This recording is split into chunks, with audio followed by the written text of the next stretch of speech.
Welcome to Standard Chartered Money Insights, a podcast series by Standard Chartered Bank that brings you market views and insights on the go. Hello and welcome to this special edition of Standard Chartered Money Insights. This podcast is part of a mini-series surrounding our 2022 outlook, which was released last week. Our theme for the coming 12 months is a winding road to normality. Today, we'll be talking about our equity market preferences from a regional perspective. My name is Steve Brice and I'm the bank's Chief Investment Officer, and I'm fortunate to have with me Fook Hien Yap, who is a senior investment strategist and holds the key to unlocking our equity market views. So, Fook Hien, maybe we'll start with our regional preferences from an equity market perspective and give a sense of what the key drivers in our thinking are. Yeah, thanks very much, Steve.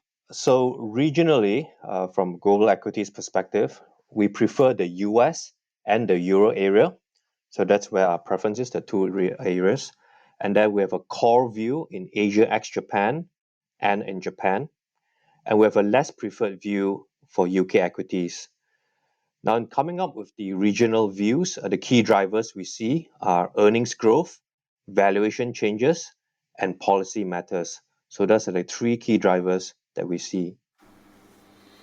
Okay, so maybe if we just focus a little bit on earnings growth and valuations to start with. So we had a very strong rebound in 2021. Obviously, our theme for 2021 was vaccinating against valuations, and that sort of played out pretty well. But aren't valuations generally rather high now, and are we really going to see these justified? Yeah, you're right, Steve. So we had a very strong rebound in 2021 in the earnings as well as in valuation. So let me talk about them in part. So the earnings growth, we came off a very strong rebound because 2020 really saw a huge dip because of the COVID pandemic. And then 2021 earnings rebounded very, very strongly. So we see about 9 to 10% earnings growth now for 2022 for our key regions. But on the UK, we expect it to be more of a laggard at a 3% earnings growth in 2022.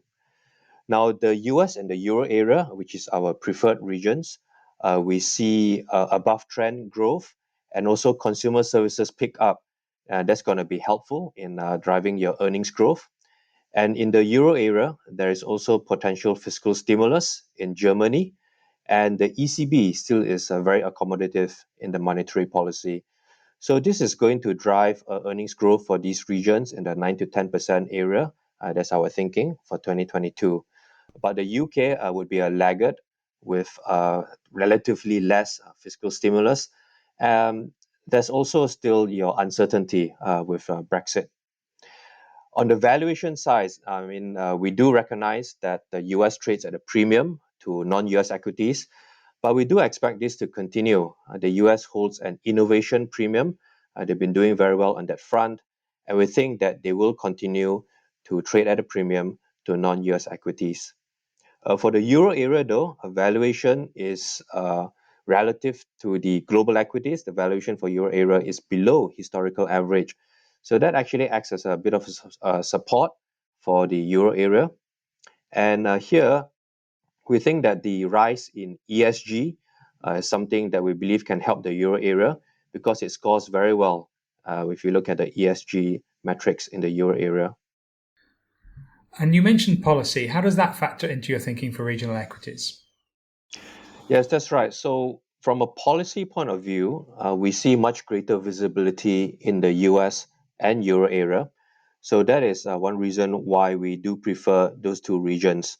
Now, policy uncertainty, especially in China, has caused a sharp sell-off in 2021, and that's affected the equities for your Asia ex-Japan region, where your regulatory reforms has caused uncertainty and also a downward earnings revisions.